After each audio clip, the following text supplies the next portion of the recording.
Hi hello friends, இன்றைக்கி நம்ம சேனலில் பார்க்க போகிறது சயின்ஸ் பற்றி பார்க்க போகிறோம். இன்றைக்கி நம்ம சயின்ஸில் எல்லாம் படிச்சிருக்கோம். அமிலங்கள், காரங்கள், உப்புகள் அப்படின்னா என்னென்னு படிச்சிருக்கோம்.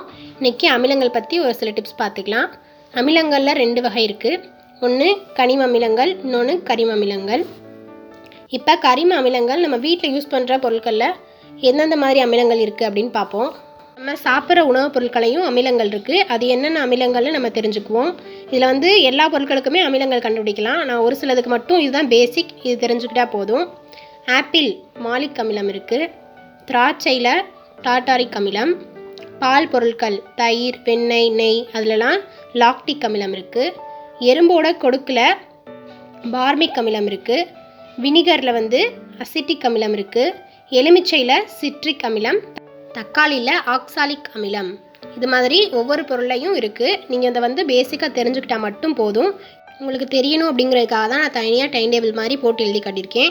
இதை நீங்கள் எழுதி வச்சுக்கோங்க, உங்களுக்கு எப்போதும் யூஸ் ஆகும். இந்த வீடியோ உங்களுக்கு பிடிச்சிருந்தா லைக் பண்ணுங்கள், ஷேர் பண்ணுங்கள், சப்ஸ்கிரைப் பண்ணுங்கள். அப்படியே பக்கத்தில் இருக்க பெல் ஐக்கானையும் ப்ரெஸ் பண்ணுங்கள். இந்த வீடியோ எப்படி இருந்துச்சுன்னு கமெண்ட் பாக்ஸில் சொல்லுங்கள். இது மாதிரி வேறு ஏதாச்சும் வீடியோஸ் வேணும்னாலும் கமெண்டில் சொல்லுங்கள், அப்லோட் பண்ணுறோம். தேங்க்யூ.